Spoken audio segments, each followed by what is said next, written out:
لظهورنا ومحرم على أزواجنا وإن يكن ميتة فهم فيه شركاء سيجزيهم وصفهم إنه حكيم عليم قد خسر الذين قتلوا أولادهم سفها بغير علم وحرموا ما رزقهم الله افتراء على الله قد ضلوا وما كانوا مهتدين. السلام عليكم.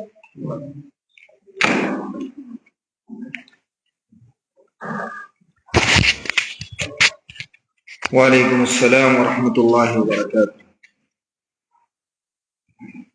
پروگرام کا آغاز ہم اللہ کے کلام سے کر چکے ہیں۔ ایک اور بچی کو ایک چھوٹی سی تلاوت کے لیے دعوت دیتا ہوں۔ امامہ وہ آئیں اور تلاوت کلام اللہ پیش کریں۔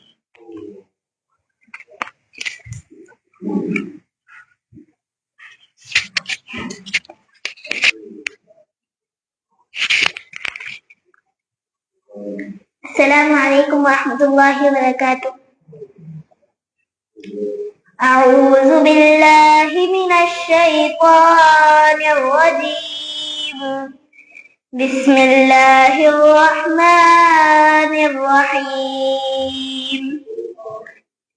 کافہا یا عین صاد، ذکر رحمت ربک عبدہ زکریا اذ نادى ربه نداء خفيا قال رب إني وهن العظم مني واشتعل الرأس شيبا ولم أك بدعاء ربي شقيا وإني خفت الموالي من ورائي وكانت امرأتي عاقرا فهب لي من لدنك وليا يرثني ويرث من آل يعقوب واجعله رب رضيا يا زكريا إنا نبشرك بغلام اسمه يحيى لم نجعل له من قبل سميا۔ السلام علیکم ورحمۃ اللہ وبرکاتہ۔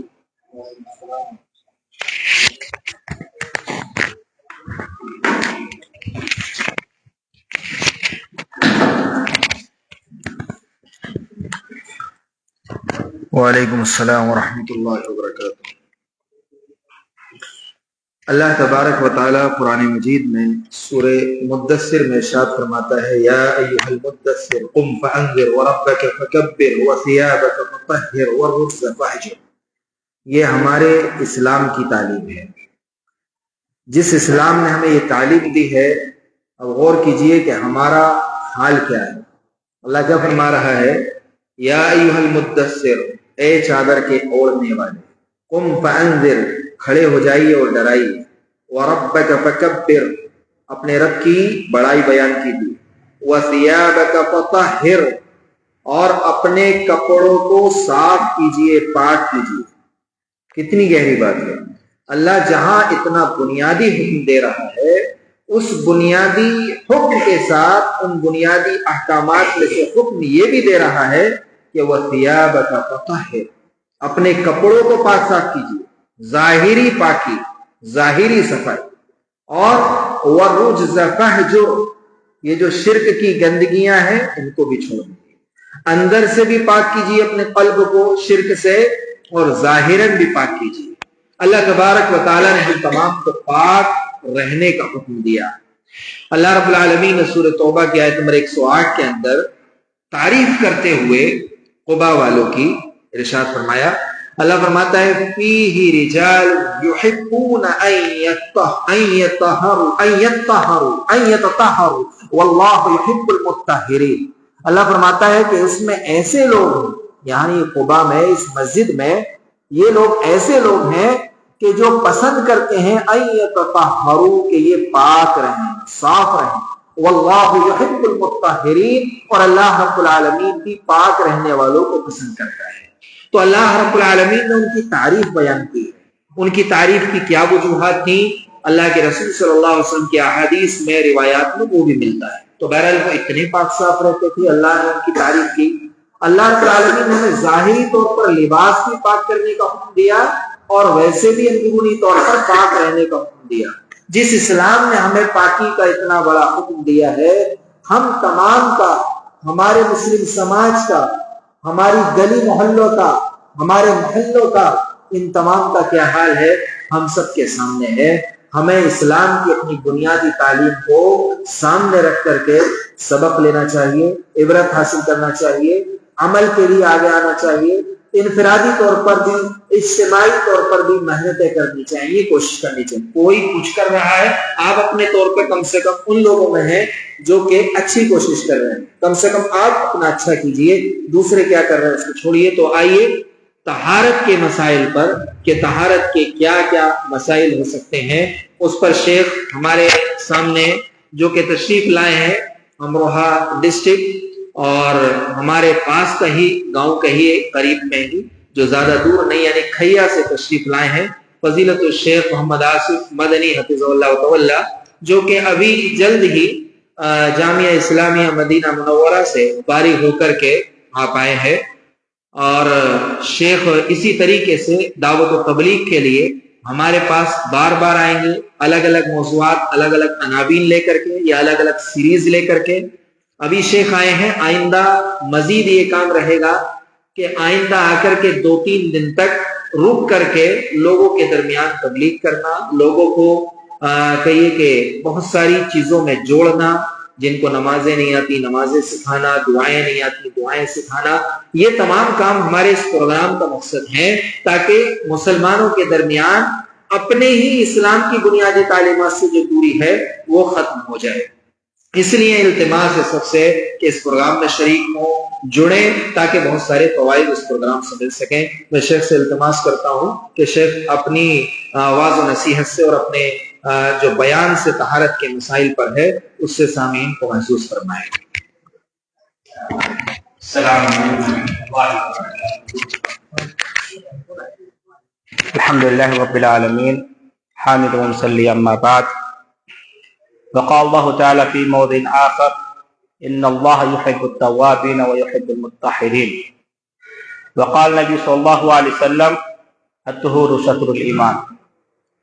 محترم حضرات، جیسے کہ شیخ محترم آپ لوگوں کو بہت ساری چیزیں بتا چکے ہیں، صاف ستھرائی کے تعلق سے اللہ رب العالمین نے قرآن کریم کے اندر بہت ساری جگہوں پر ارشاد فرمایا، جیسے کہ سورہ مدثر کی آیت میں اللہ رب العالمین نے کپڑوں کے ساتھ ساتھ ظاہری پاکی کے ساتھ ساتھ باطنی پاکی کا بھی حکم دیا۔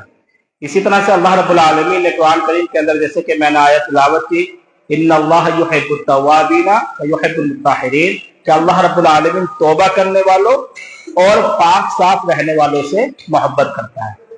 یعنی کہ یہ ایک مومن کے لیے بہت بڑی کامیابی ہے کہ اللہ رب العالمین اس سے محبت کر رہا ہے، کس بنا پر؟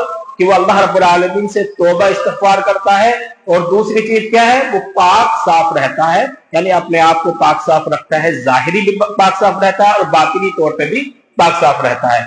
جب ہم معاشرے کی طرف دیکھتے ہیں تو ہر طرح کی گندگی بھی نظر آتی ہے، ہم سڑکوں پر دیکھیں یا محلوں میں دیکھیں، گھروں میں دیکھیں، یہ ظاہری گندگی ہمیں نظر آتی ہے، اور باطنی گندگی اس طرح سے نظر آتی ہے کہ ہم لوگوں کو قبروں پر یا کسی طرح سے جاتے جاتے دیکھتے ہیں۔ تو اللہ رب العالمین نے قرآن کریم کے اندر مومنین کی صفت بتلائی اور ان سے محبت کرنے کا طریقہ بتلایا کہ اللہ رب العالمین کیوں مومنین سے محبت کرتا ہے۔ اور دوسری چیز، اللہ کے رسول صلی اللہ علیہ وسلم نے ارشاد فرمایا طہور شطر الایمان، کہ طہارت جو ہے وہ ایمان کا ایک حصہ ہے، طہارت ایمان کا حصہ ہے۔ اگر کوئی شخص پاک صاف نہیں رہتا تو سمجھ لیجئے اس کا ایمان مکمل نہیں ہے۔ اگر کوئی گندا رہتا ہے، ناپاک رہتا ہے، اور ظاہری گندگی بھی اختیار کرتا ہے اور باطنی طور پہ بھی گندا رہتا ہے، شرک کرتا ہے، بدعات کرتا ہے، خرافات کرتا ہے، تو وہ ایمان کے حصے میں پورا کا پورا داخل نہیں ہو رہا ہے۔ لہذا آج کا موضوع ہمارا طہارت کے مسائل ہے۔ طہارت کے مسائل میں سب سے پہلے آتا ہے کہ ہمیں پاک کیسے ہونا ہے، ہمیں پاک کیسے ہونا ہے اور کس چیز سے ہمیں پاک ہونا ہے، کیسے پاک ہونا اور کس چیز سے پاک ہونا ہے۔ تو پاک ہونے کے لیے ہمیں سب سے مین چیز چاہیے، وہ ہے پانی۔ سب سے اہم چیز پاک ہونے کے لیے چاہیے پانی۔ اگر پانی میسر ہے تو انسان اس پانی سے پاکی حاصل کر سکتا ہے۔ لیکن پانی کی 3 قسمیں ہوتی ہیں، پانی 3 طرح کا ہوتا ہے جس سے ہم پاکی حاصل کر رہے ہیں یا جس سے پاکی حاصل کرنے کی ہم چاہت رکھتے ہیں، تو وہ پانی 3 طرح کا ہوتا ہے۔ پہلی طرح کا پانی ہوتا ہے پاک ہوتا ہے اور پاک کرنے والا ہوتا ہے، یعنی کہ طاہر ہوتا ہے اور مطہر ہوتا ہے، یعنی پاک کرنے والا ہوتا ہے اور پاک ہوتا ہے۔ پہلی قسم یہ ہو گئی۔ اور ایک قسم ہو گئی کہ پانی خود تو پاک ہے، پانی پاک ہے لیکن پاک نہیں کر سکتا، پانی پاک ہے لیکن پاک نہیں کر سکتا۔ اور تیسرا پانی ہوتا ہے جو ناپاک ہے، نہ خود پاک ہے نہ ہی پاک کر سکتا ہے۔ پہلی قسم جیسے ہم عام پانی دیکھتے ہیں جس سے ہم وضو کرتے ہیں، نہاتے ہیں، یہ پانی خود تو پاک ہے اور پاک بھی کر سکتا ہے۔ دوسری قسم کہ پانی پاک تو ہے لیکن اس سے پاکی حاصل نہیں کر سکتے، یعنی کہ اس سے نہ وضو کر سکتے ہیں نہ نہا سکتے ہیں، غسل کر سکتے ہیں۔ تو دوسری قسم کا پانی کس طرح کا پانی ہوتا ہے؟ جیسے پانی پاک ہے، اس کے اندر ہم نے سرف ملا دیا، سرف کا پانی پانی تو ہے، اس کی ایک چیز بدل گئی، کیا بدلا؟ اس کا ذائقہ بدل گیا، رنگ اس کا پانی کی ہی طرح ہے اور خوشبو بھی بدل گئی اس کی، لیکن وہ پانی پاک ہے، اس میں پاک چیز ہی ڈالی گئی ہے، سرف پاک ہے اور اس سے ہم وضو نہیں کر سکتے، نہ ہی نہا سکتے ہیں۔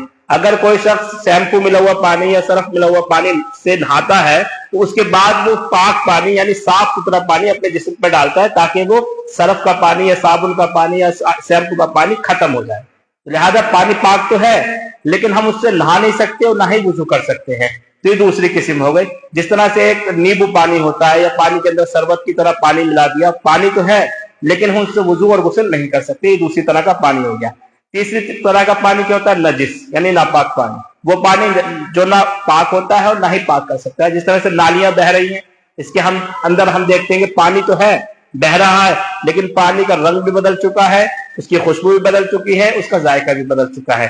اللہ کے رسول صلی اللہ علیہ وسلم میں بہت ساری احادیث ہے جن کا خلاصہ یہ ہے کہ اگر پانی اپنا رنگ اور مزہ اور بو یعنی خوشبو بدل دے تو وہ پانی ناپاک ہو جاتا ہے۔ اگر پانی کے اندر کوئی نجس چیز، ناپاک چیز ڈل جائے اور اس کے اندر سے بدبو آنے لگے، اس کا رنگ بدل جائے اور اس کا ذائقہ ختم ہو جائے تو وہ پانی ناپاک ہو گیا، چاہے وہ پانی کیسے بھی ہو، زیادہ ہو یا کم ہو۔ لیکن اللہ کے رسول صلی اللہ علیہ وسلم کی ایک حدیث ہے اذا کان الماء قلتین لا ينجس، اگر پانی 2 قلہ ہو یعنی کم سے کم 500 لیٹر، بعض علماء نے کہا ہے 250 لیٹر، بعض نے کہا ہے 300، بعض نے کہا ہے 500، اگر 500 لیٹر پانی ہے تو اس کے اندر کوئی گندگی، چھوٹی سی گندگی، کم گندگی گر جائے، کوئی ناپاک چیز گر جائے، لیکن پانی کے نہ خوشبو بدلے، نہ ہی اس کا ذائقہ بدلے اور نہ ہی پینے میں وہ بد مزہ ہو، تو وہ پانی پاک رہے گا۔ تو ہم نے پانی کے تعلق سے سمجھا کہ پانی کون سا پاک ہے؟ جو پانی عام پانی ہے جس کے اندر نہ خوشبو بدلی ہو، نہ اس کا مزہ بدلا ہو اور پانی کا رنگ بھی بدلا ہوا نہ ہو، تو ہم اس پانی کو پاکی حاصل کرنے کے لیے استعمال کر سکتے ہیں۔ اب آتا ہے کہ ہم نے جب پانی کو استعمال کیا، ایک شخص مسلمان ہوا، مسلمان ہونے کے بعد سب سے پہلے اس کے لیے ضروری ہے پاکی حاصل کرنا۔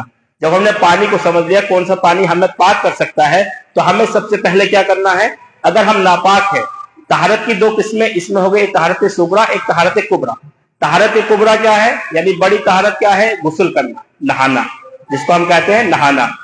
تو نہانے کے لیے انسان کو کئی طرح کی چیزیں پیش آ جاتی ہیں، جیسے اس کو احتلام ہو گیا یا اس نے اپنی بیوی سے ہم بستری کی ہے تو اس کے بعد وہ طہارت کبریٰ کا شکار ہو گیا، یعنی اس کو بڑی پاکی حاصل کرنی ہے۔ اب بڑی پاکی حاصل کرنے کے لیے کیا کرنا ہے؟ پانی تو ہم نے سمجھ لیا، اب اس پانی کو لے کر کے وہ غسل خانے میں جائے گا یا پھر کسی نہر پہ یا دریا پر یا پھر تالاب میں جائے گا۔ اور تالاب کس طرح کا پانی پاک ہوتا ہے؟ جیسے مساجد میں بہت ساری بڑی مسجدیں ہیں، جامع مساجد جو ہیں، اس کے اندر حوض بنا ہوا ہوتا ہے۔ حوض کے اندر بعض علماء نے اس کی توجیہ کی ہے کہ اگر حوض اتنا بڑا ہو کہ اس کا ایک کنارے پر آدمی ہاتھ ڈال کر کے ہاتھ ہلائے تو دوسرے کنارے تک اس کے حرکت نہ پہنچے تو وہ پانی پاک ہو جائے گا، اگرچہ اس کا رنگ بدل جائے، لیکن اس کی خوشبو اور ذائقہ نہیں بدلنا چاہیے۔ لیکن اگر پانی پر غالب یہ ہے کہ نجاست زیادہ ہو گئی ہے اس کے اندر تو وہ پانی ناپاک ہو جائے گا، چاہے وہ بڑا تالاب ہو یا چھوٹا تالاب ہو۔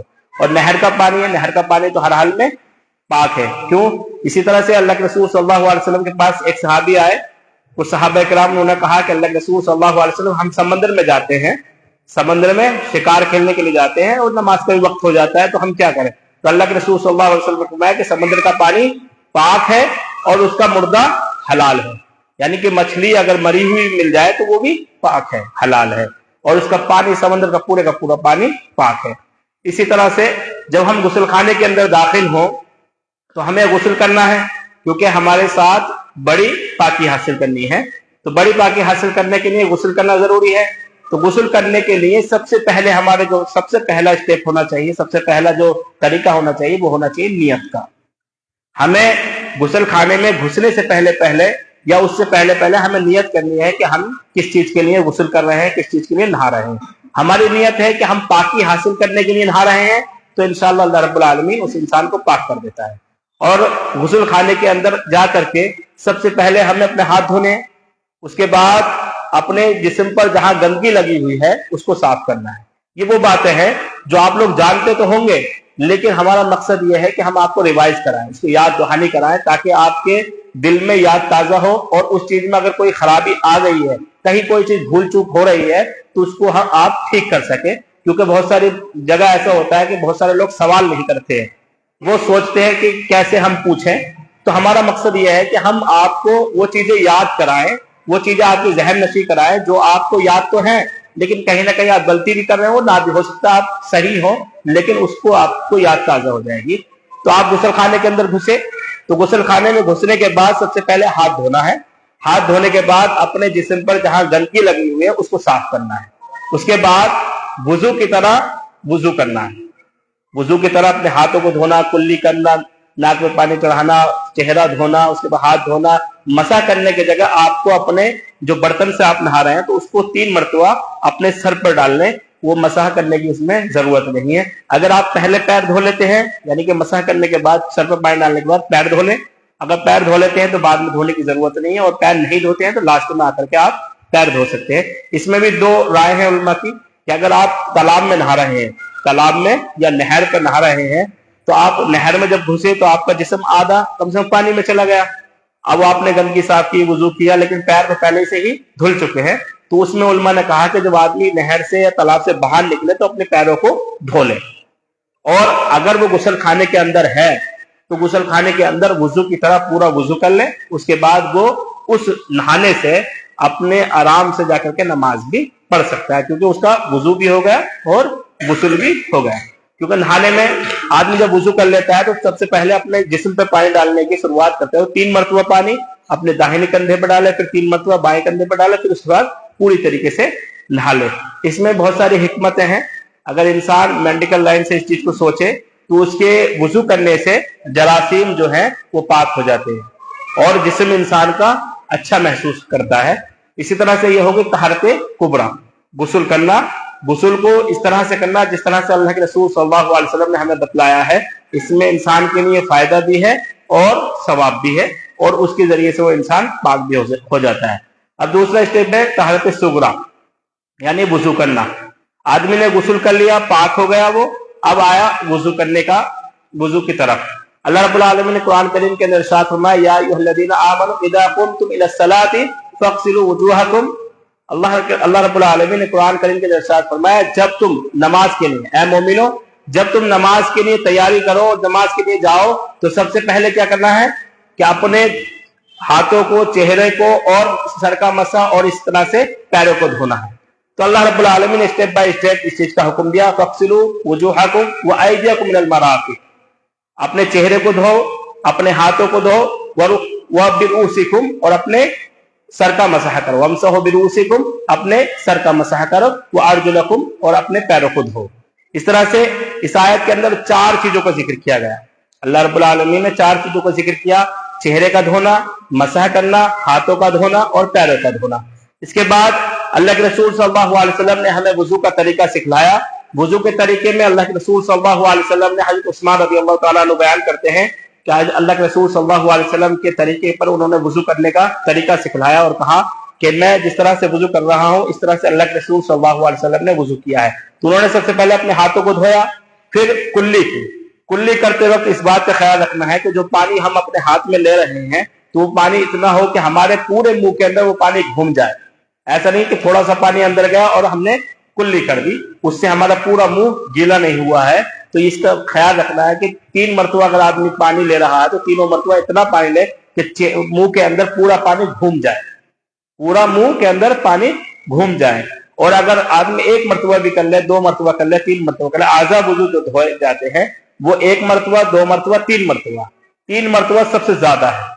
پہلے انسان جب وضو کرنے کے لیے بیٹھا تو اس نے ہاتھ دھوئے, ہاتھ دھو کر کے اس نے دیکھ لیا کہ میرے ہاتھ پورے تر ہو چکے ہیں, دھل چکے ہیں, تو مزید اس کو دوبارہ جا کر کے پھر ہاتھ دھونے کی ضرورت نہیں ہے, پھر تیسرا ہاتھ دھونے کی ضرورت نہیں ہے. پھر اس نے اگر ایک بار میں اس کا کام ہو گیا تو ایک ہی بار میں اس کو چھوڑ دے. 2 بار میں اگر سوکھا کہیں رہ گیا تو دوسری بار دھوئے, اگر پھر بھی کہیں سوکھا رہے گا تیسری بار کہے. لیکن تیسری بار سے زیادہ اگر کوئی شخص اگر کلی کرتا ہے, ناک میں پانی چڑھاتا ہے, چہرے کو دھوتا ہے, ہاتھوں کو دھوتا ہے یا پیروں کو دھوتا ہے, تو اللہ کے رسول صلی اللہ علیہ وسلم نے فرمایا اگر کوئی 3 مرتبہ سے زیادہ کرتا ہے تو وہ نافرمانی کرتا ہے, وہ حد سے تجاوز کرتا ہے اور پانی کا اسراف کرتا ہے. لہذا سب سے پہلے ہمیں کلی کرتے وقت یہ دھیان رکھنا ہے کہ پورے منہ کے اندر پانی چلا جائے, اس کو ہم گھما کر کے باہر پھینکیں. پھر ناک میں پانی چڑھاتے وقت یا جھاڑتے وقت اس بات کا خیال رکھنا ہے کہ ناک کے اندر پانی پہنچ جائے یا ناک کو جھاڑتے وقت جو جراثیم ہے, جو چیزیں ہیں وہ نکل جائے. پھر چہرے کو دھوتے وقت کانوں کی لو تک, کانوں کے یہ جو حصہ ہے یہاں تک پورا پانی پہنچانا ہے, ٹھڈی تک, تھوڑی تک. اس کے بعد جب آدمی اپنی کوہنیوں کو دھوتا ہے یہاں تک, اس کو پورا خیال رکھنا ہے کہ اس کا کوئی چیز سوکھی نہیں رہ رہی ہے. مسح کرتے وقت جب آدمی ہاتھوں کو اس طرح سے لے کر جائے, پیچھے لے جانے کے بعد گدی تک, پھر واپس ایسے ہی پیچھے لے کر کے آئے. اور کانوں میں مسح کرتے وقت انگلی کو کانوں کے اندر ڈالے, پھر اس کے بعد پیچھے کی طرف انگوٹھے سے اس کو اوپر کی طرف لے جائے. ٹھیک ہے.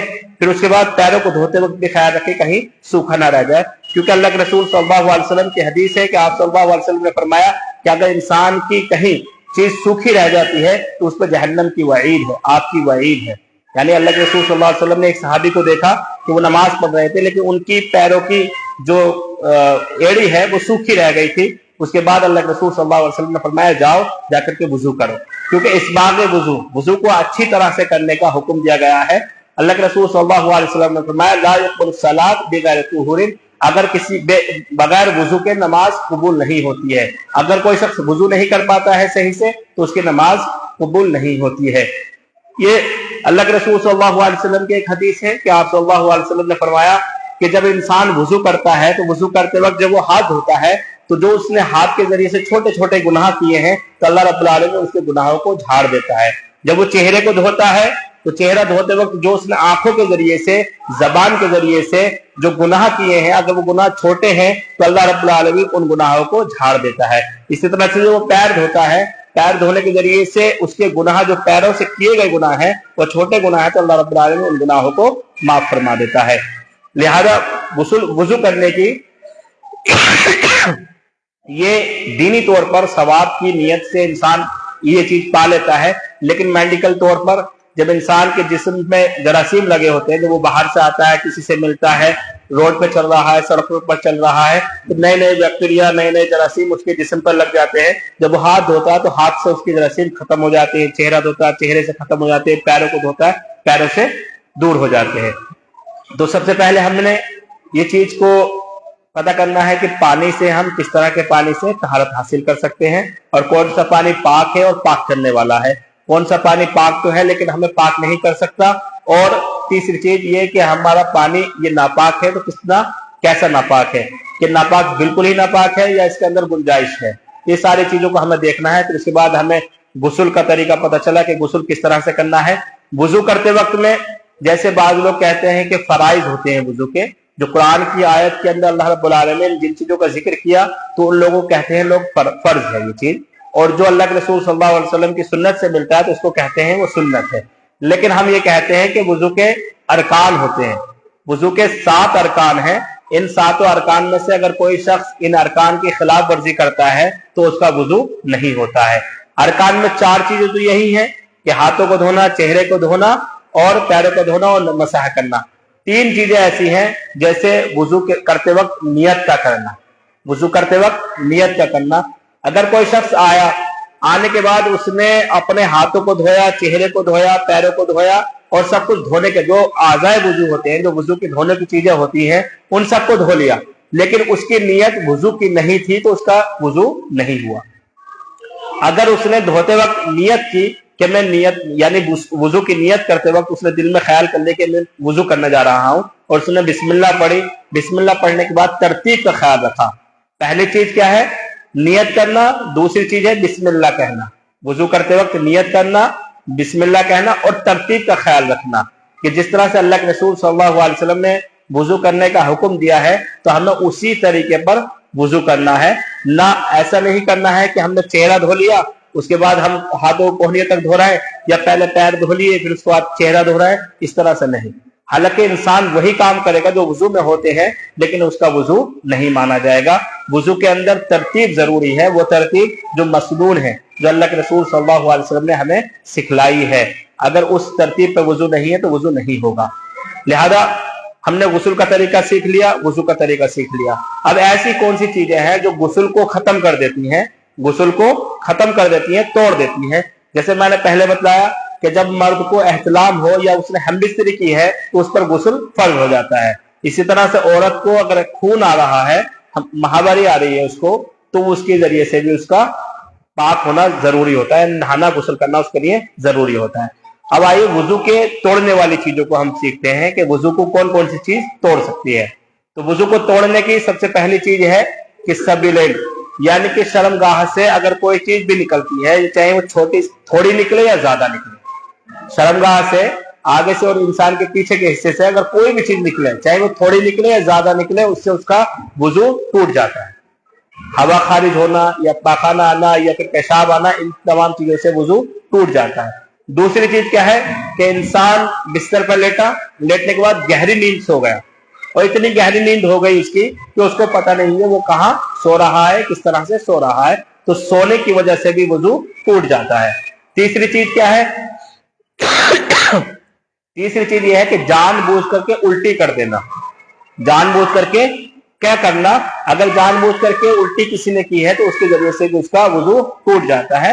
اور چوتھی چیز ہے اونٹ کا گوشت کھانے سے بھی وضو ٹوٹ جاتا ہے۔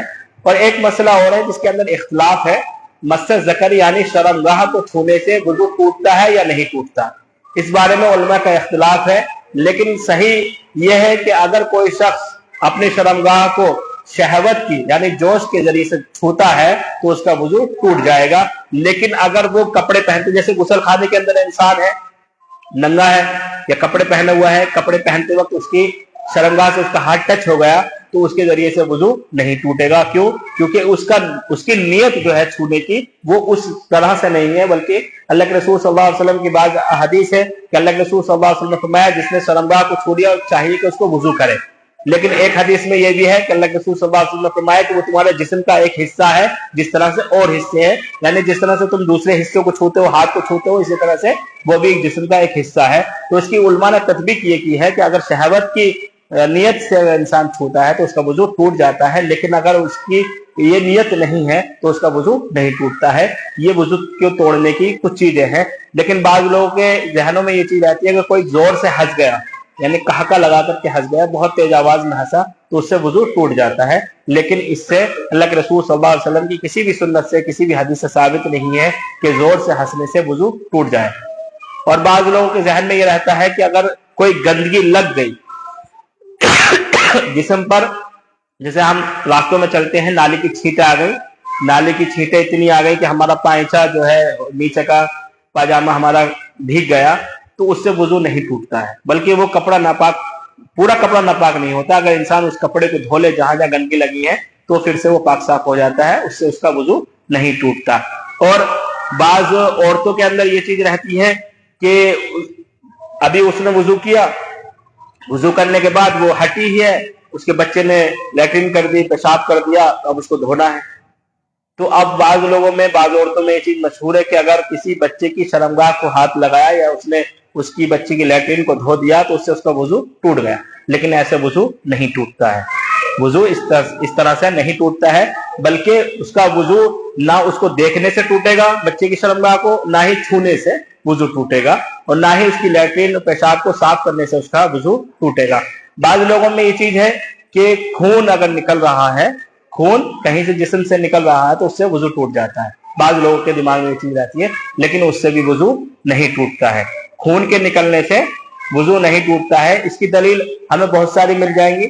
ہم اللہ کے رسول صلی اللہ علیہ وسلم کے دور میں جو جنگیں ہوا کرتی تھی, لڑائیاں ہوا کرتی تھی, اس میں صلاۃ الخوف کے نام سے ایک نماز ہوتی تھی. اللہ کے رسول صلی اللہ علیہ وسلم اپنے لشکر کو حکم دیتے تھے کہ نماز پڑھے, تو اس میں ترتیب الگ الگ طرح سے ہوا کرتی تھی. تو اس میں ایسا سمجھ لیجئے صحابہ کرام جنگ لڑ رہے ہیں, ظاہر سی بات ہے کسی کے تیر لگے گا, کسی کی تلوار لگے گی, کسی کے نیزہ لگے گا تو خون نکلے گا, خون نکلے گا. اگر خون نکلے گا تو نماز کیسے پڑھ سکتے ہیں؟ اسی طرح سے دو صحابی کا واقعہ بڑا مشہور ہے, جنگ یرموک کے موقع پر غالباً واقعہ ہے کہ صحابی کو اللہ کے رسول صلی اللہ علیہ وسلم نے دو صحابہ کرام کو پہرے داری پر مقرر کیا اور ان سے کہا کہ تم نگرانی کرو, کوئی چھپ کر کے ہم پہ حملہ نہ کرے. تو ایک صحابی رسول کھڑے ہو گئے اور نماز پڑھنے لگے. نماز پڑھتے وقت میں ایک دشمن نے ان کے اوپر تیر ساتھ کر کے مارا, جس سے ان کے پیر پر, ٹانگ پر تیر لگ گیا. اب خون نکل رہا تھا, دوسرا مارا, دوسرا بھی ان کے پیر پر لگا. اب انہوں نے اپنے ساتھی کو, نماز پڑھ رہے تھے, اپنی نماز کو ہلکا کر کے اپنے ساتھی کو جگایا اور اس سے کہا کہ ایسے ایسے میرے ساتھ ہو گیا. تو انہوں نے کہا کہ تم نے نماز توڑ کر کے مجھے کیوں نہیں بتایا؟ انہوں نے کہا کہ میں قرآن کی تلاوت کر رہا تھا, غالباً وہ سورہ کہف کی تلاوت فرما رہے تھے. تو انہوں نے کہا کہ مجھے اتنا مزہ آ رہا تھا تلاوت کرتے وقت, میں بھول گیا کہ میرے ساتھ کیا ہو رہا, لیکن اللہ کے رسول صلی اللہ علیہ وسلم کا یہ حکم میرے کانوں میں نہ گونجتا کہ مجھے پہرے داری پر مقرر کیا گیا ہے, تو میں ایسے ہی اگر مر جاتا تو مر جاتا, لیکن میں نماز کو نہیں توڑتا. تو اس سے ثابت ہوتا ہے کہ اگر خون نکل رہا ہے, خون بہ رہا ہے, تو اس سے وضو نہیں ٹوٹتا, انسان ناپاک نہیں ہوتا. بعض لوگوں کے نزدیک یہ ہے کہ بہتا خون ناپاک ہے, حرام ہے, لیکن اللہ کے رسول صلی اللہ علیہ وسلم کے عمل سے یہ ثابت ہے کہ خون کے ذریعے سے وضو نہیں ٹوٹتا ہے. تو یہ وضو کی ٹوٹنے کی کچھ چیزیں تھی. آج کے درس میں یہ چیزیں آپ کو بتانا مقصد تھی, اور ہو سکتا ہے آپ لوگ ان چیزوں کو, تمام چیزوں کو جانتے ہوں, لیکن آپ کو یاد دہانی کرانے کا ہمارے لیے ایک آپشن ہے, ایک طریقہ ہے. اللہ رب العالمین سے دعا ہے کہ اللہ رب العالمین ہم سب کو عمل کرنے کی توفیق عطا فرما, آمین. اگر کوئی سوال ہے تو سوال کر سکتے ہیں.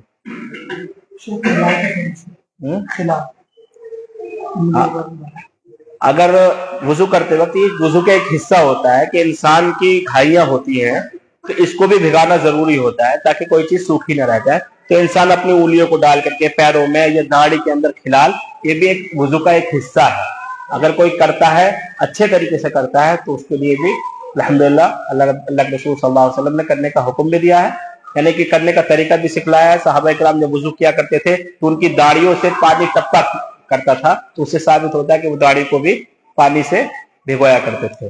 لیکن زیادہ پانی سے بھگونا ہے یا کم سے, اس میں اختلاف ہے کہ اگر کوئی شخص پانی کو اپنے چہرے کی, یعنی تھوڑی تک اگر پانی ڈالتا ہے, اگر بال اس کے زیادہ ہیں, اس کے زیادہ گھنے بال ہیں, تو ظاہر سی بات ہے اس کی داڑھی سے پانی بہے گا.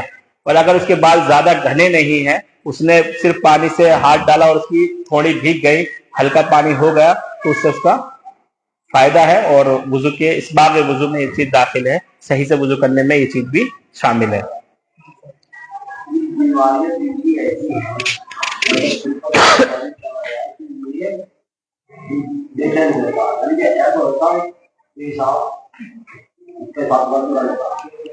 دیکھیں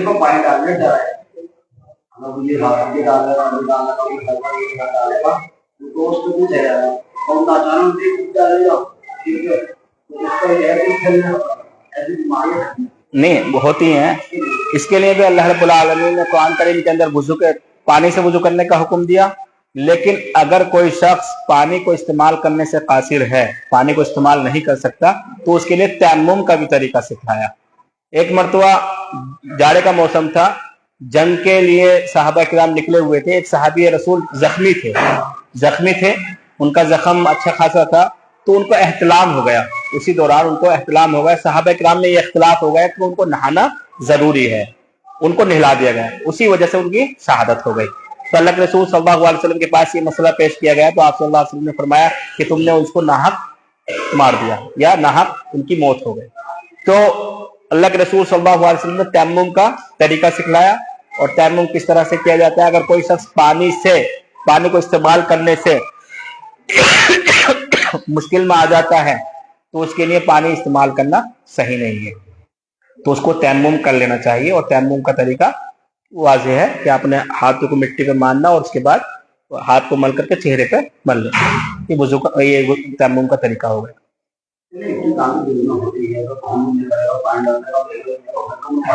وہ اپنے یہ جو آپ کہنا چاہ رہے ہیں, یہ جو مسئلہ ہے اسی لیے بتایا ہوگا. جیسا وضو کرتے ہوئے وضو کرنے کے بعد سر پہ ایک دم پانی نہ ڈال کے آپ نے کھلا دے, اللہ کے رسول بھی کافی تھے سر پر کھلا مطلب ہلکا ہلکا پانی لے کر کے اس کے ذریعے سے بالوں کو اچھی طرح رگانا. اس کے بعد میں آپ اپنی دائیں طرف بائیں طرف ڈالیں گے, اور اس سے بھی پہلے جو آپ نے یہاں تک کا حصہ دھویا ہے جو ان کے دل پر بھاری گزرتا ہے پانی ڈالنا, وہ جب یہاں تک پانی ڈالتے ہیں پر تو اس سے ان کی وہ حالت ختم ہو جاتی ہے. پھر اس کے بعد آہستہ آہستہ پانی بڑھتے ہوئے سر پہ ہلکا کا مسا کھلاڑ کی صورت میں, پھر اس کے بعد میں دائیں طرف بائیں طرف, پھر اس کے بعد سر کے اوپر پانی ڈال جائے گا. اس طریقے سے آہستہ آہستہ پانی کو کوئی تکلیف نہیں ہوگی. جو تکلیف ہو رہی ہے اچانک پانی ڈالیں گے, جیسے ہم بچے کو بھی دیکھتے ہیں, چاہے پانی اس کو گرم ڈالا جائے چاہے اچانک ڈال دیا گیا تو اس کی گھبراہٹ سی ہوتی ہے, وہ صورت آپ کہنا چاہتے ہیں. تو ایسی صورت میں اسلام پہلے دائیں طرف بائیں طرف پھر آپ کو سر پہ ڈالیں, اس طریقے سے آپ کو محسوس ہونے لگے گا. پہلے یہاں پر کس طرح ہونے والا اس کے لیے تیار ہو جائیں گے. پہلے سے تیار نہیں, اچانک پانی ڈال دیا تو اس سے ہارٹ کی جو بیماری آتی ہے دل کی, خاص طور سے ٹھنڈے پانی کے مسئلے میں, چاہے وجہ سے گرمی کا موسم ہو, ایسی صورت میں مریض کو پریشانی ہو سکتی ہے, چاہے گرمی کا موسم ہو. تو ایسی صورت میں یہی طریقہ ہے کہ اس میں جو ہے آپ یہ پہلے دائیں طرف پھر بائیں طرف اور پھر یہ, اور جو سکھایا گیا ڈائریکٹ یہ نہیں کہ سری پہ ڈالنا ہے بلکہ دائیں طرف بائیں طرف, اس طریقے سے اپنے پورے جسم. یہی حکمت ہے وضو کرنے کی ہو, نہانے کی ہو. اللہ کے رسول صلی اللہ علیہ وسلم طبیب بھی تھے, ڈاکٹر بھی تھے, اسی لیے جتنی بھی سنتیں آپ کو ملیں گی ہر ایک چیز میں حکمت ملے گی. ہر ایک چیز میں اسلامی جتنی بھی فرمودات ہیں, جتنے بھی حکم ہیں اللہ رب العالمین کے, اللہ کے رسول صلی اللہ علیہ وسلم کے, ہر ایک کے اندر کوئی نہ کوئی حکمت ضرور ہے. ضرور کوئی نہ کوئی ڈاکٹری لحاظ سے وہ چیز ہوتی ہے.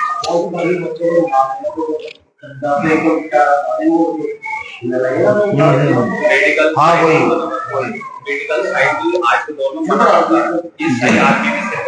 ڈائریکٹ پانی نہیں ڈالے, یہ بتایا جاتا ہے. تو جو بتایا جاتا ہے نا وہ اسلام میں پہلے سکھا دیا گیا. پہلے آدھے جسم پر آدمی پانی ڈالتا ہے. کوئی بھی ایک بات اور ہے, اگر آپ ناپاکی کے بجائے پاکی کی حالت میں بھی نہا رہے ہیں تب بھی علماء نے لکھا ہے کہ اگر آپ مکمل صحیح غسل کے طریقے سے نہا رہے ہیں تو اللہ اس پر ثواب دے گا, بشرطے کہ نیت ہونی چاہیے. دیکھیے نیت کا بہت بڑا کردار ہے. نیت کا کتنا بڑا کردار ہے ہمارے نزدیک, جو ہم نے احادیث سے بیان کیا, جیسے آپ نے ابھی سنا کہ ارکان میں سے ایک رکن یہ ہے کہ نیت کرنا ہے. اب ایک شخص تالاب کا کودا اس لیے کہ اسے ٹھنڈک حاصل ہو جائے, ایک شخص انجن چلتا ہوا دیکھتا ہے ٹیوب ویل وغیرہ کہ مجھے ٹھنڈک حاصل ہو جائے, اس میں کود گیا. اس کی نیت نہیں تھی کہ وہ غسل کرے گا یا وضو کرے گا, بس اس کو ٹھنڈک حاصل ہو جائے یہ نیت تھی, اور پھر وہ نکل کر کے باہر آ گیا, کیا اس کا غسل ہو جائے گا؟ حالانکہ ٹھیک تو مکمل گیا ہے. جن لوگوں کے نزدیک نیت غسل کا ارکان میں سے ایک رکن نہیں ہے ان کا غسل ہو جائے گا, لیکن ہمارے صحیح حدیث کی روشنی میں کہ اللہ کے رسول نے فرمایا انما الاعمال بالنیات, تمام اعمال کا دار و مدار نیت پر ہے. جب تک نیت نہیں کریے, چاہے وہ 1 گھنٹہ نہا کر کے نکل کر کے آیا, اس کی نیت کیا تھی؟ ارے انجن چل رہا ہے, لاؤ میں ٹھنڈک حاصل کروں. اس کو پتہ ہی نہیں تھا کہ مجھے غسل بھی کرنا ہے. اس کو اس طرح کی, ہاں البتہ اسے پتہ ہے ٹھنڈک بھی حاصل ہو جائے گی اور لاؤ میں یہاں غسل بھی کر لیتا ہوں, تو پھر اس کو 2 چیزیں داخل ہو جائیں گی, 2 فائدے مل جائیں گے, ٹھنڈک کا بھی اور اسی طریقے سے غسل کا بھی.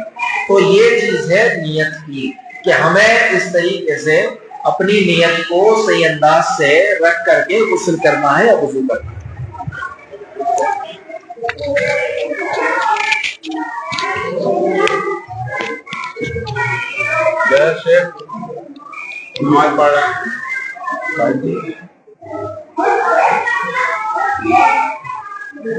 Finish.